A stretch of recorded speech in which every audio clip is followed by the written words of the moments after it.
Mis queridos amigos y hermanos, un saludo fraternal de parte de este servidor y de toda la gran familia de Conectados con el Cielo.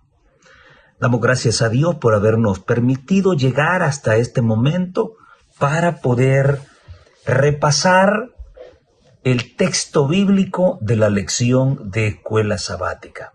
Vamos a tener una palabra de oración antes de iniciar nuestro repaso.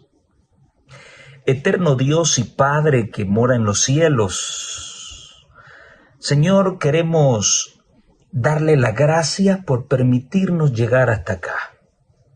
Esto demuestra que una semana más usted ha cuidado nuestras vidas, nos ha dado salud y nos ha dado el privilegio de encontrarnos día a día con su palabra a través de este canal. Señor, que el repaso de esta hora pueda ser de mucho beneficio para nuestras vidas. Que su Espíritu Santo hable fuertemente a nuestro corazón para que podamos tomar las decisiones correctas y necesarias para hacer los preparativos suficientes para ese gran encuentro con Cristo y preparar nuestro carácter para morar con Él eternamente. En el nombre de Jesús se lo pedimos. Amén y amén. Bueno, hemos llegado ya a la lección número 12, la penúltima lección del primer trimestre del año 2025 para el 22 de marzo de 2025. Su tema, amor y justicia, los dos mandamientos más importantes. Bien, en este título podemos ver una cuestión contradictoria. La religión, por un lado, y la forma en que los hombres se organizan. ¿Qué quiero decir con esto? Hablar de justicia nos coloca en el terreno de lo legal. Hablar de la administración de justicia nos habla de leyes. Nos hace pensar en violaciones y en castigos. Cuando alguien está en un juicio, está siendo juzgado, está siendo acusado, está su abogado defensor, está el fiscal, está el juez,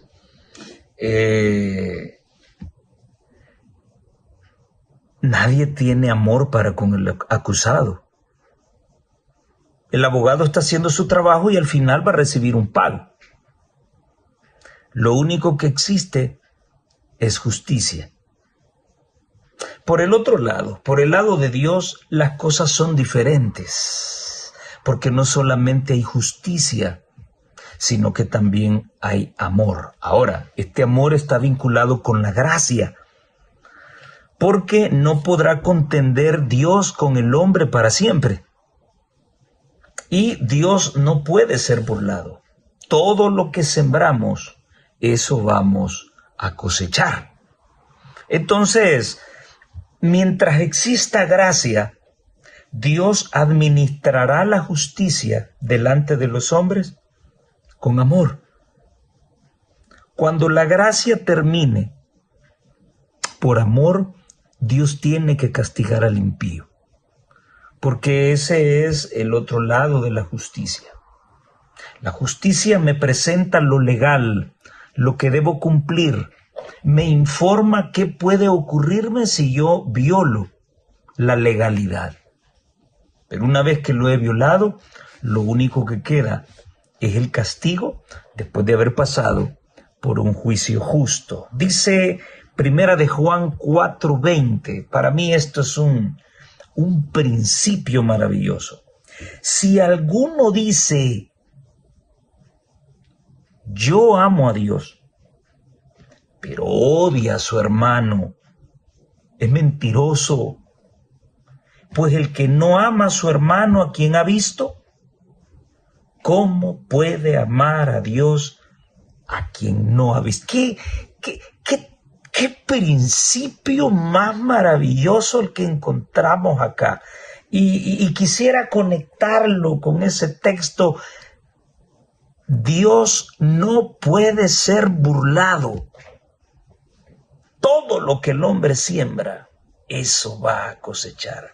Ni tú ni yo podemos decir que somos cristianos y que amamos a Dios a quien nunca hemos visto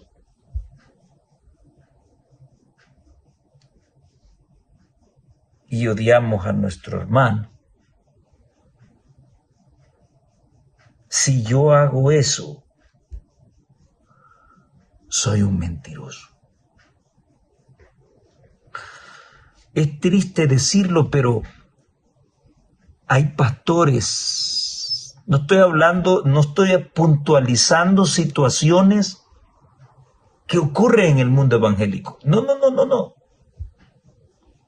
Yo las menciono porque lamentablemente hay muchas personas en nuestras iglesias que creen que la iglesia está completamente blindada y vamos a ver errores solo allá, en la cara de los pastores de otras denominaciones. Lamento desilusionarles. También nuestra iglesia ha sido contaminada con eso. Y hay ministros del evangelio adventista que no se pueden ver con otros. Hay ministros del evangelio que se meten zancadilla unos con otros para llegar a puestos claves en la dirigencia. Le hacen la vida imposible a gente que es presidenciable, pero a toda costa evitan que llegue allí porque este asunto se ha convertido en una política. Esas peleas campales se ven también en el tiempo de los nombramientos, donde un grupo o el grupo de servidores salientes se ponen de acuerdo para continuar en el poder, porque aquí todo es visto bajo los ojos del poder, no del servicio.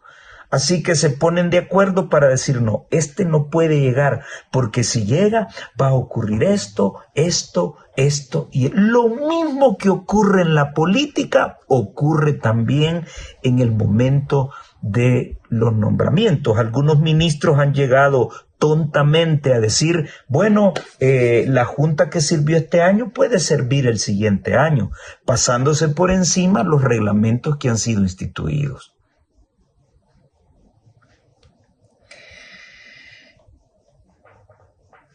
Y nos decimos llamar cristianos, albergando esos sentimientos, aplicándosela al que no me cae bien. Este tipo es letal para nosotros, vamos a sacarle una carta para que no predique en las iglesias.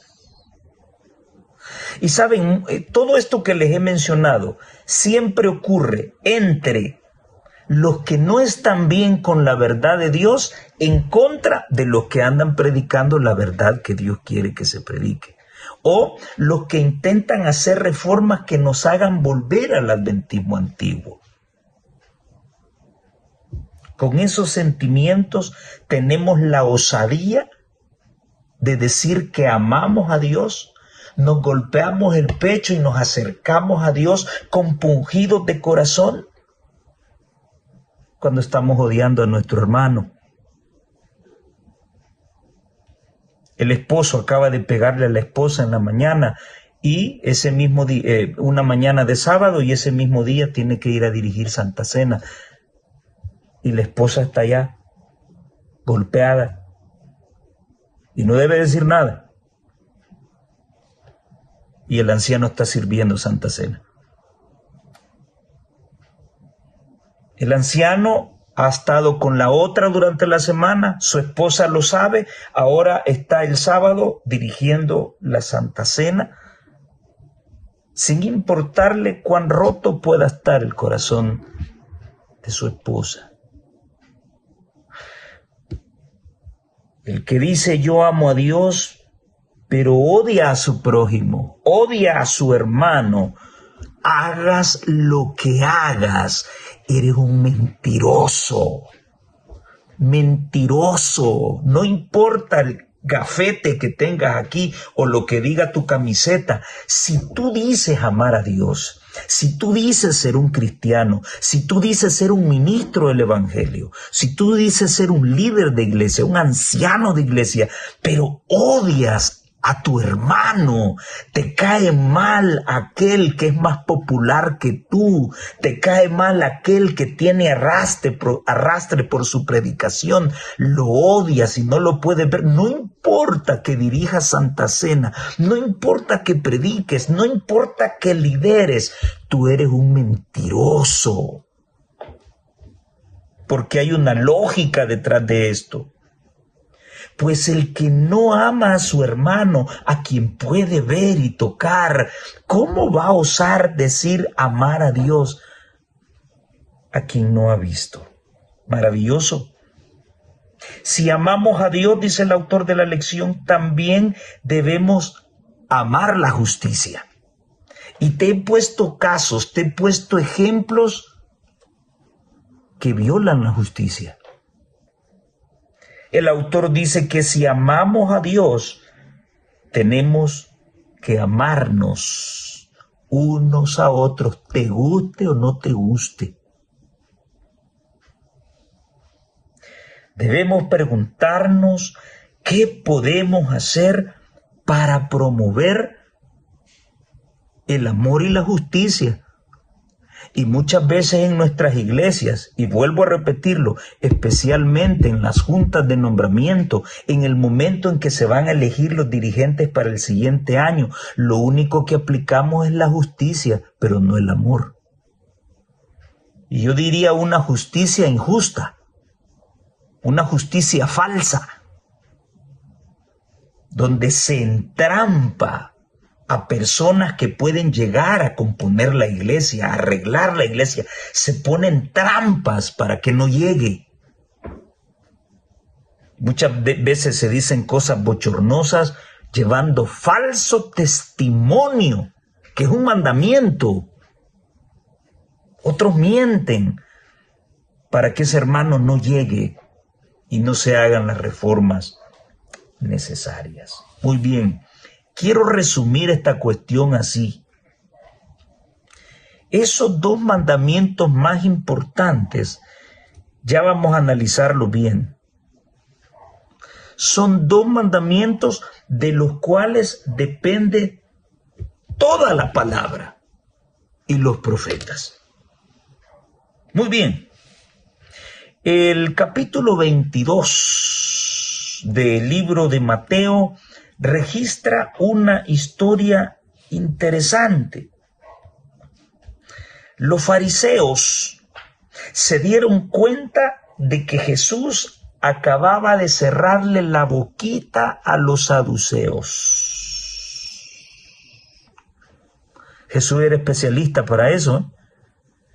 Tú preguntabas algo y él te hacía otra pregunta, con la que te entrampaba y te hacía reflexionar y que daba a la luz tu hipocresía y tu deseo por hacerle ver mal a él. Los fariseos acababan de darse cuenta de que Jesús los había callado. Así que entonces hicieron un solo equipo y uno de los intérpretes de la ley, uno de los doctores de la ley, uno de los académicos,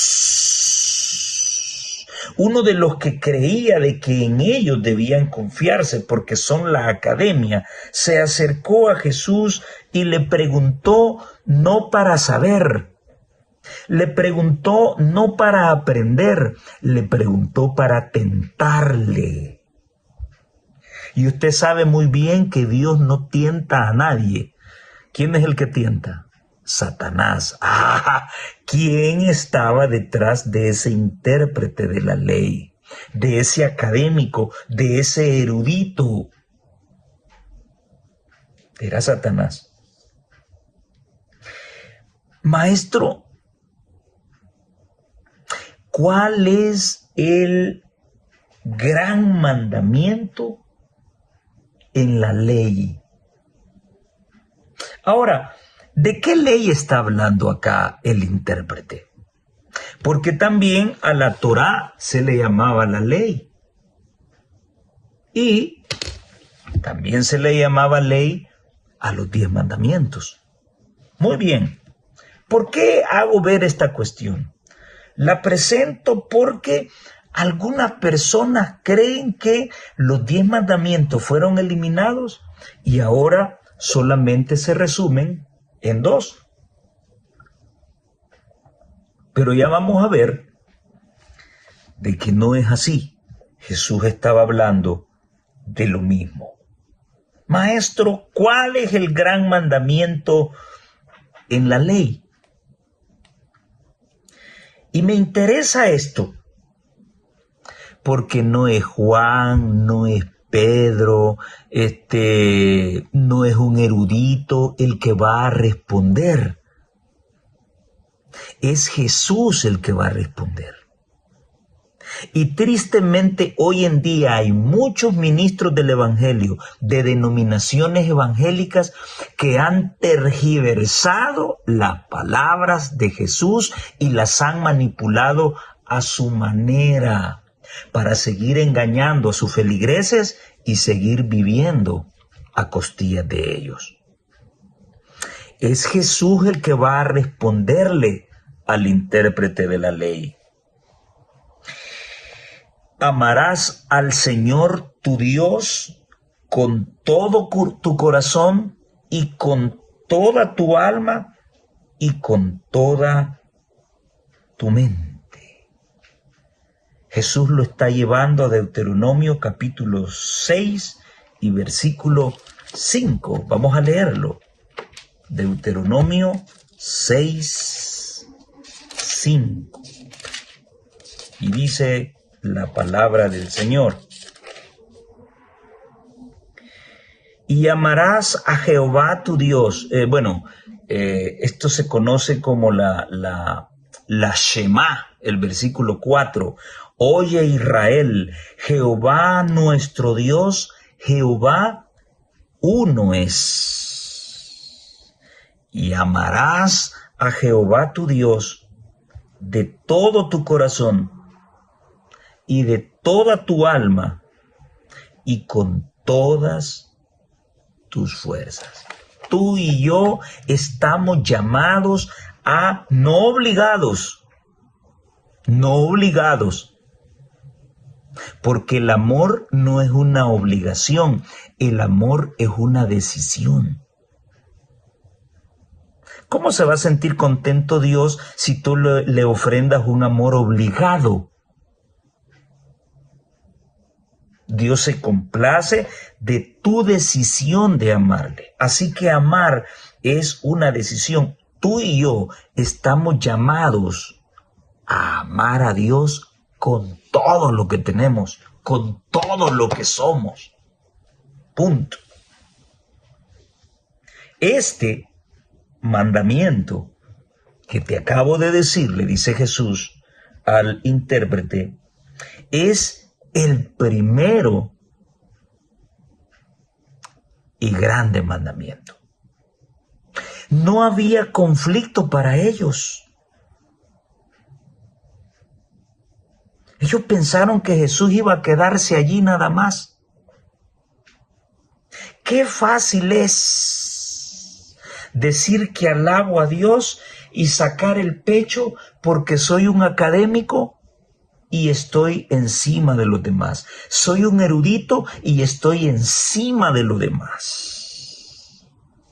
Soy un líder, soy un pastor, soy un ministro del Evangelio, soy un anciano de iglesia.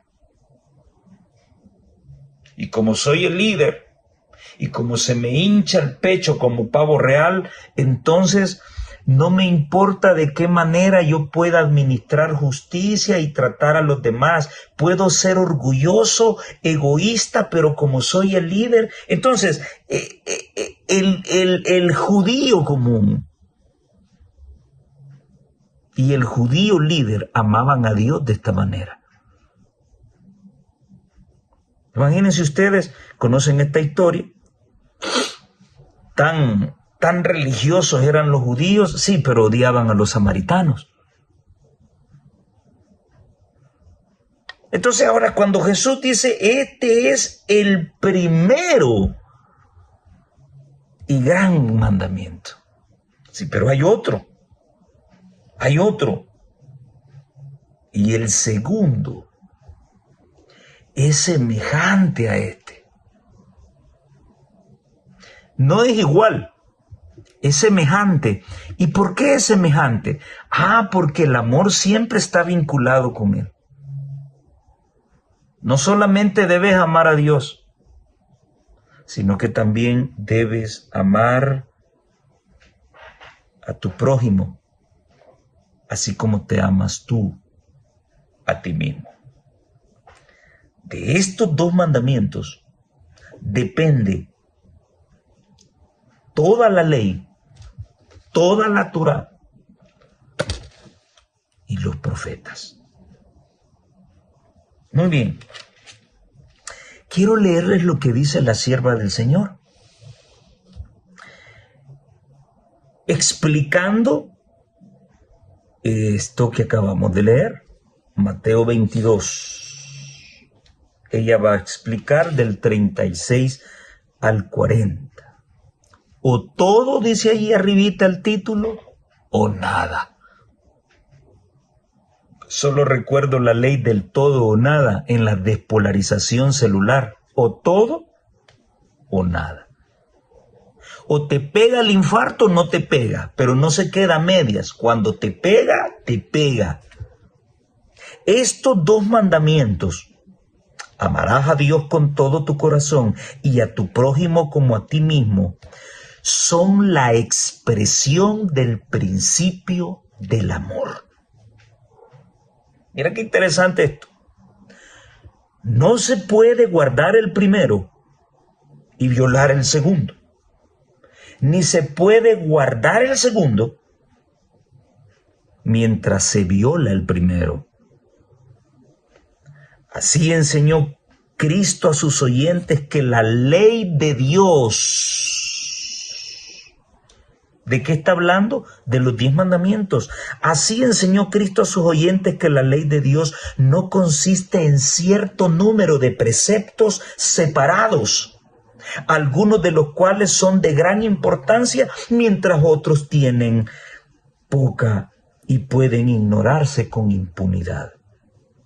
Nuestro Señor presenta los primeros 4 y los últimos 6 mandamientos como un conjunto divino y enseña que el amor a Dios va a manifestarse por la obediencia a todos sus mandamientos.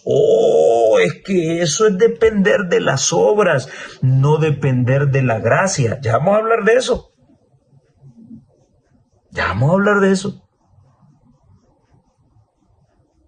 Si tú dices que amas a alguien, debes demostrarlo.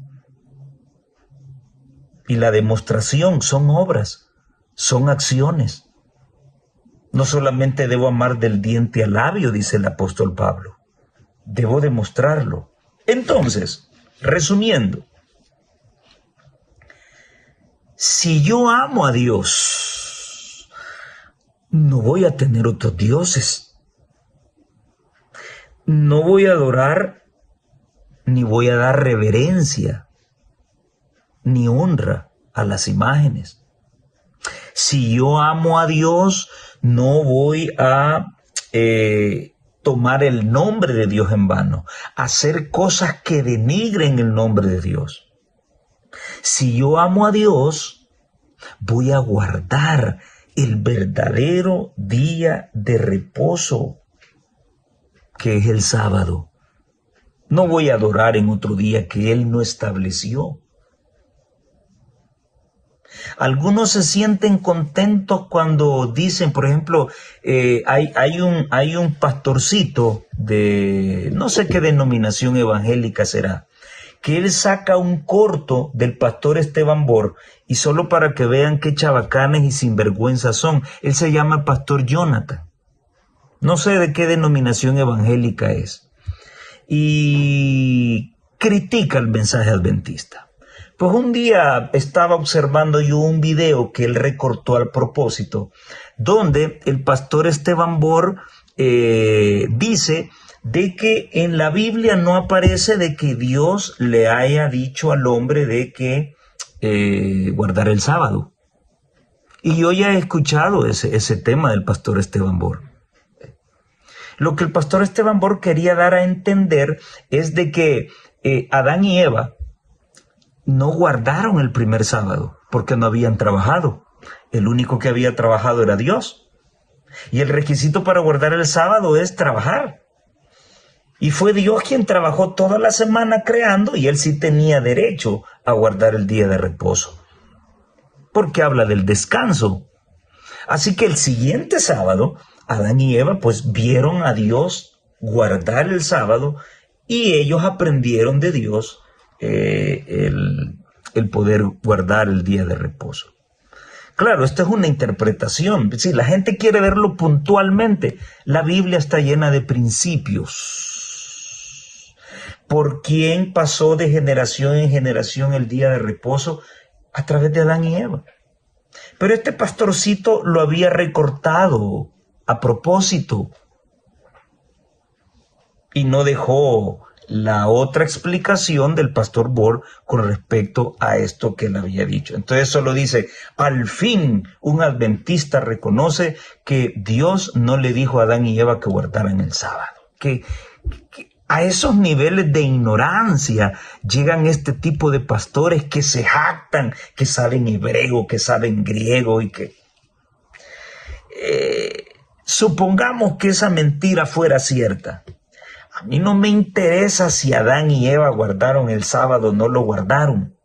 Si la Biblia dice que Dios reposó, bendijo y santificó el séptimo día, 3 cosas que no hizo con ningún otro día, y que Él le ha dado el sábado a la humanidad, eso me basta y me sobra. Yo no voy a estar esperando que Abraham lo guarde para guardarlo yo. Es una orden directa de Dios.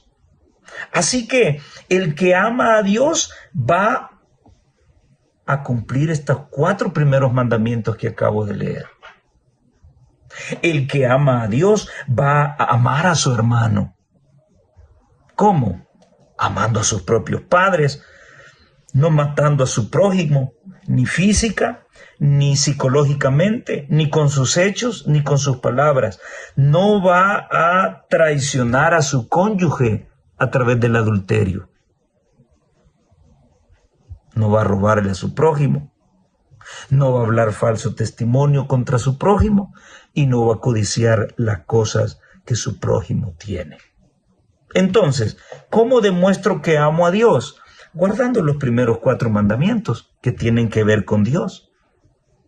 ¿Cómo demuestro que amo a mi hermano?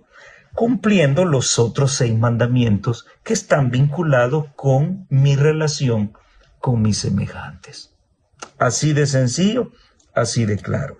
En Mateo 19, del 16 al 23, aparece otra situación. El joven rico que pregunta, Maestro, ¿qué bien haré para obtener la vida eterna? Ojo, ya esto ya lo he dicho en otras ocasiones.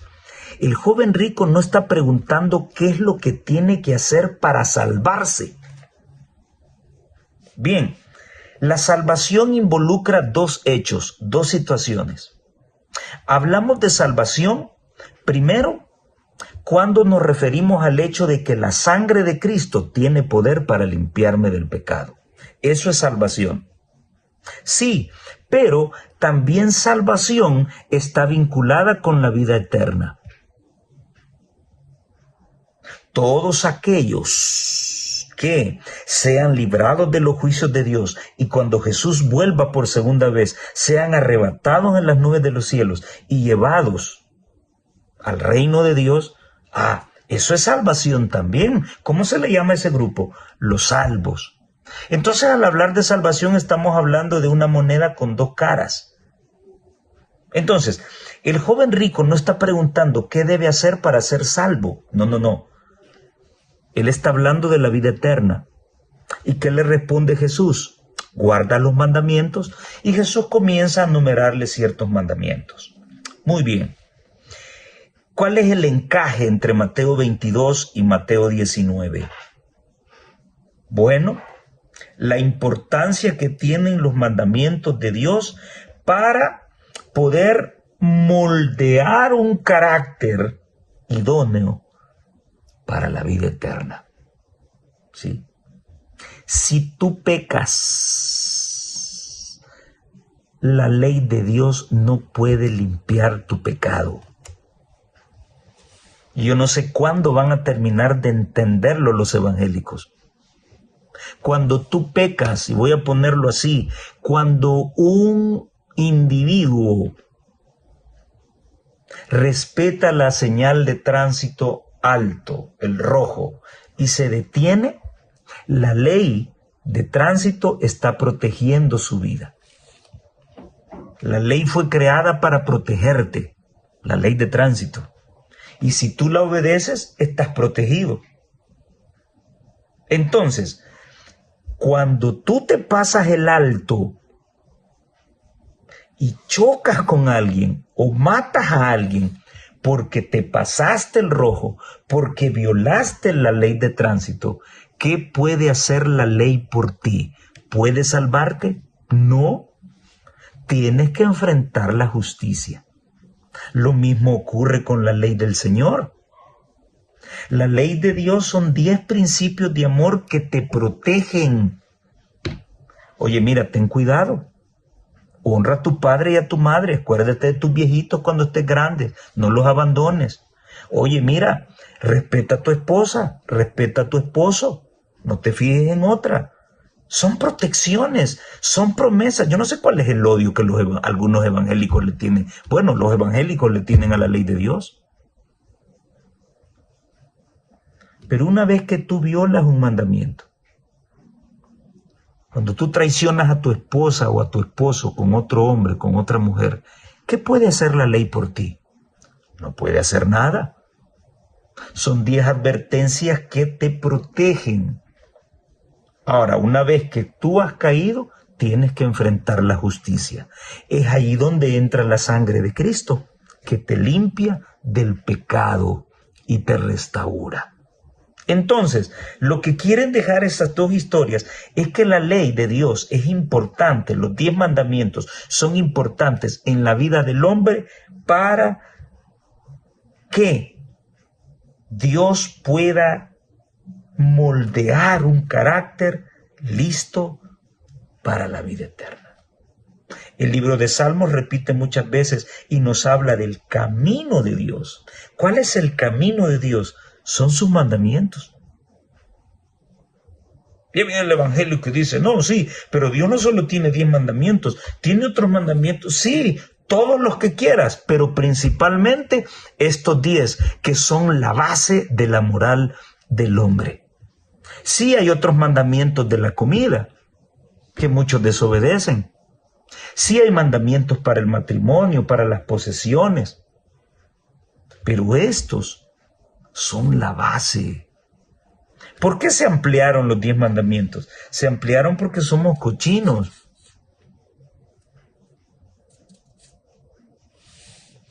Estos 10 mandamientos son abarcantes. No, alguien quiere que aparezca allí, ¿a dónde dice en la Biblia de que un hombre comete pecado? Por ejemplo, si un hombre tiene relaciones con un homosexual. ¿A dónde dice eso en los 10 mandamientos? Bueno, el mandamiento del adulterio abarca ese acto. Punto. No, pero la gente lo quiere leer puntual. No, yo no conozco adulterio sin fornicación. Es abarcante.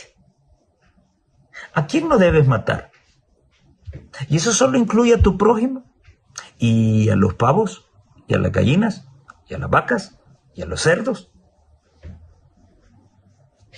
El mandamiento es general, los principios son generales, que abarcan situaciones específicas. Bueno, esta es una ley de la física.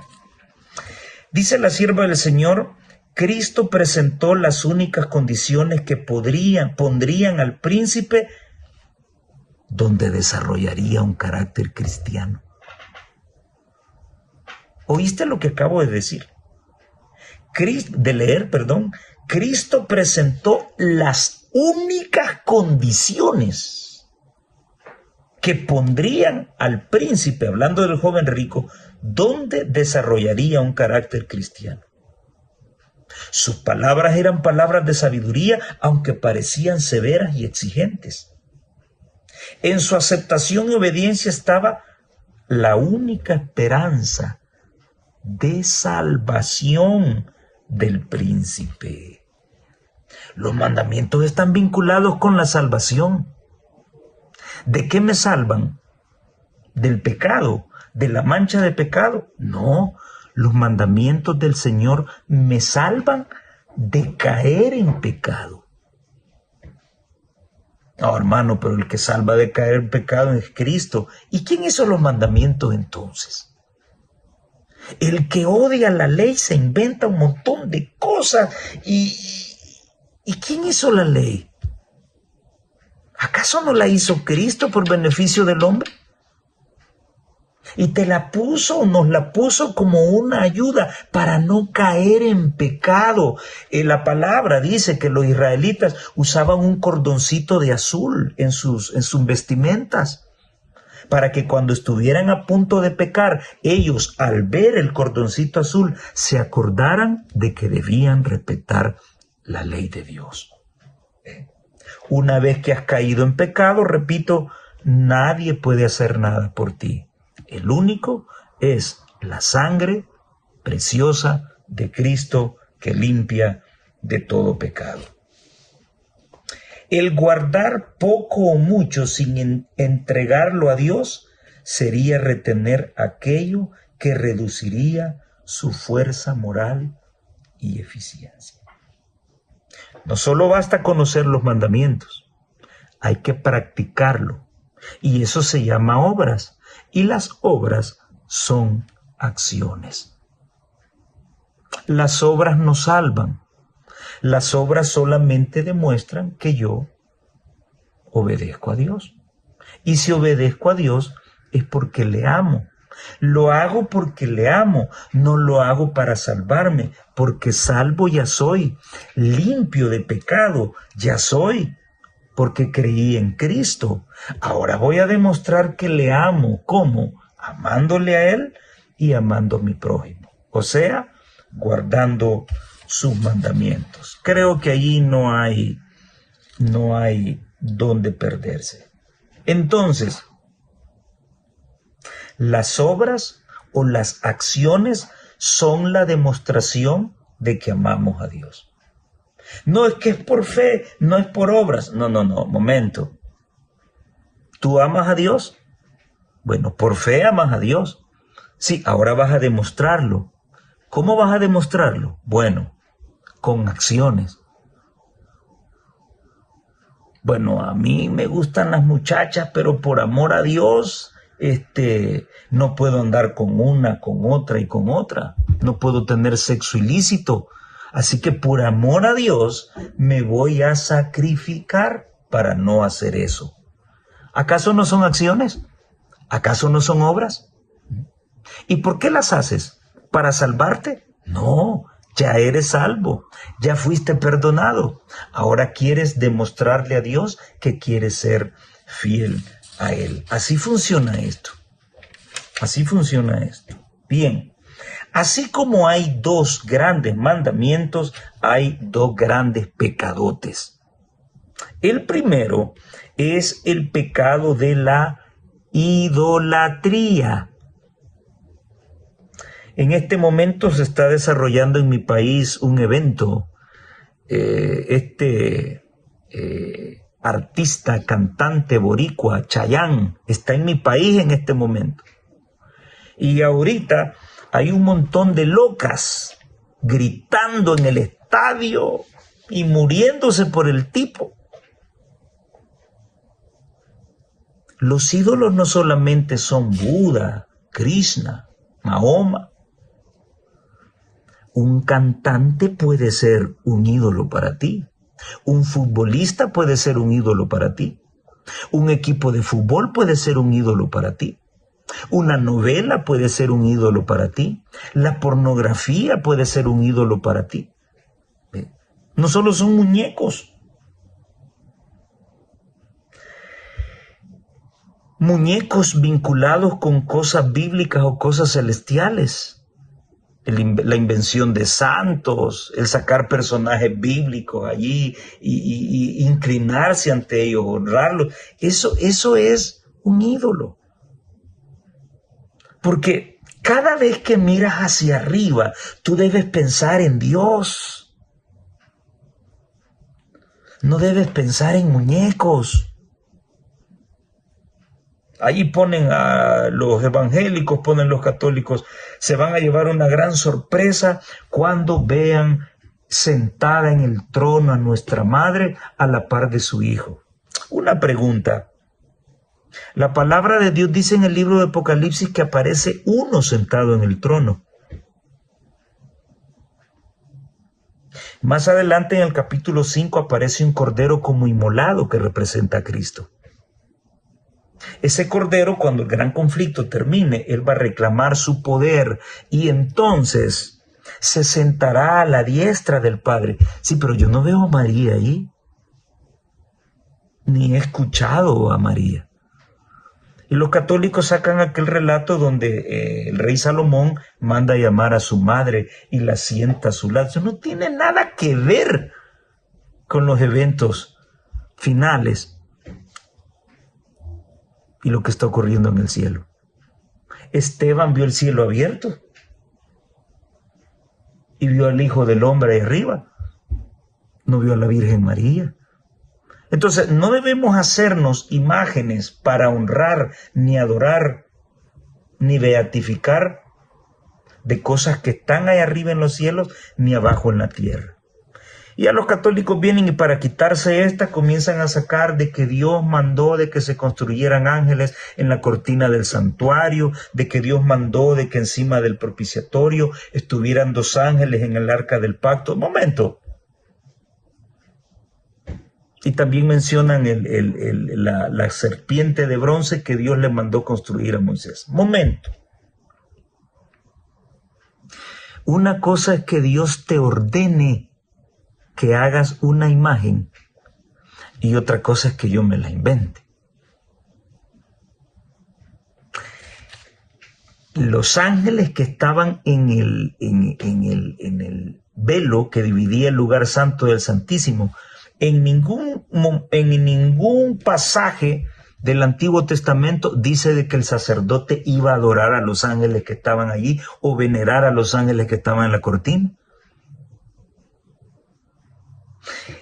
Los ángeles que estaban en el arca, no. En el centro se manifestaba Dios en la Shekinah sagrada que estaba encima del propiciatorio. El sacerdote llegaba allí a comunicarse con Dios, no con los ángeles que habían sido hechos allí. Y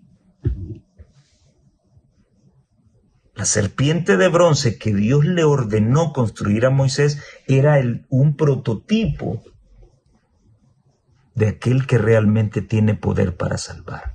Y no, la Biblia dice de que algunos habían guardado esa estatua para seguirla adorando, y Dios no estuvo de acuerdo con eso.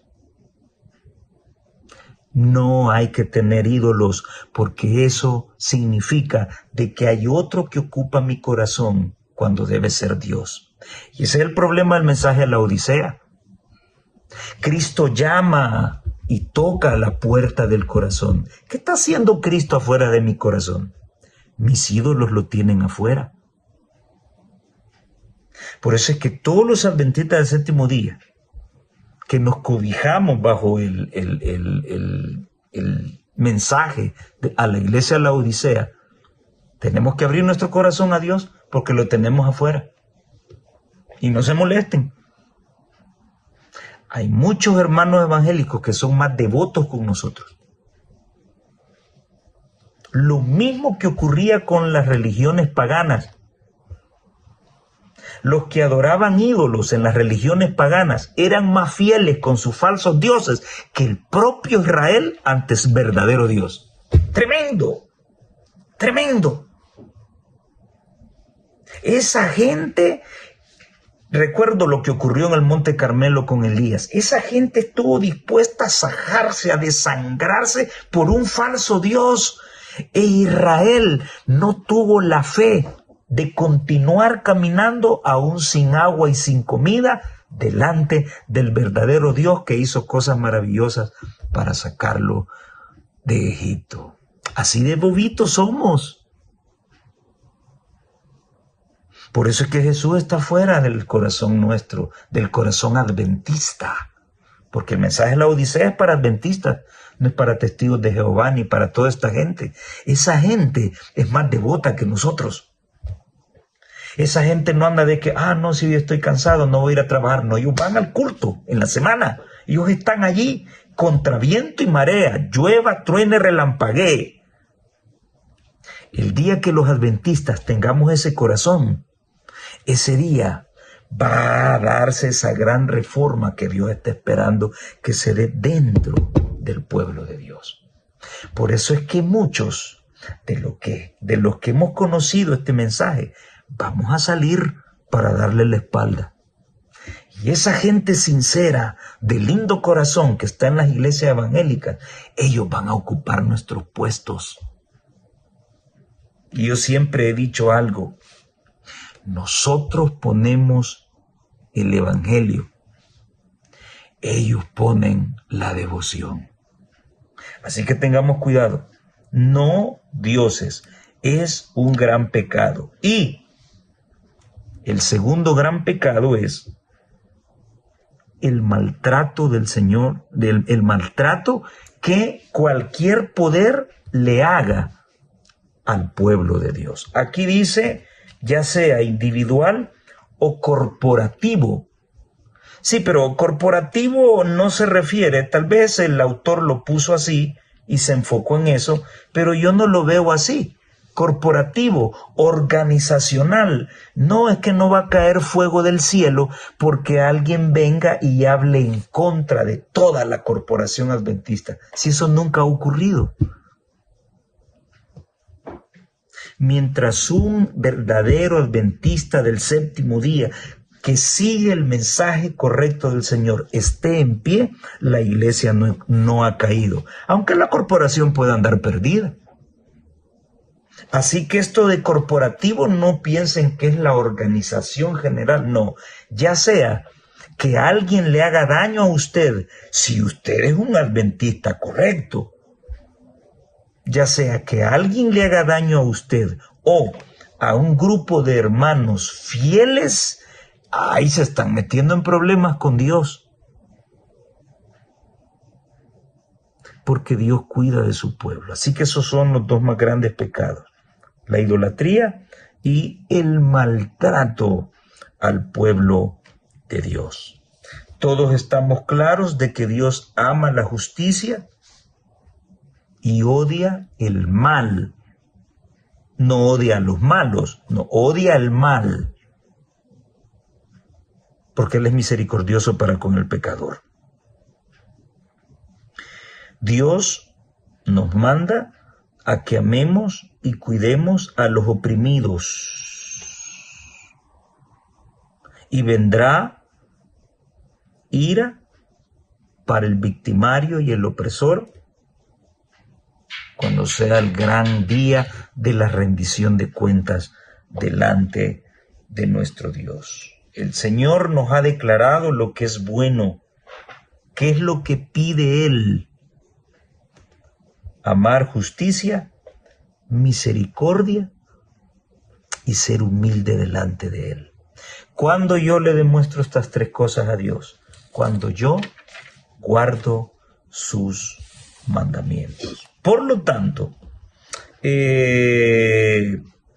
ustedes y yo estamos llamados a establecer la justicia.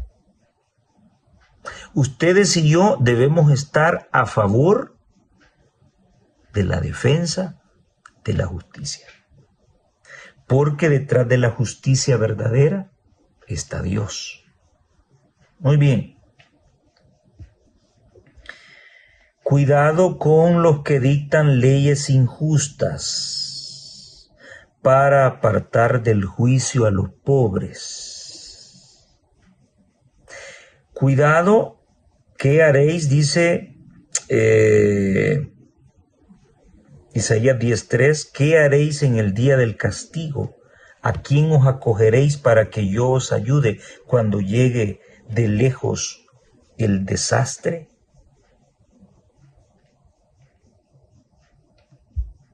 Tremendo.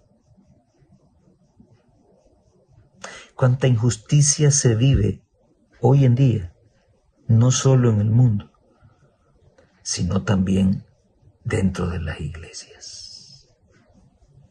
Te menciono una. Bueno, que el pastor tenga una casa más bonita que tú. Ya lo he dicho. Si el pastor vive mejor que la oveja y vista mejor que la oveja, algo anda mal. No estoy diciendo que los pastores deben andar todos desaliñados y todos desgraciados, no. Pero deben vivir con rectitud. Deben vivir humildemente.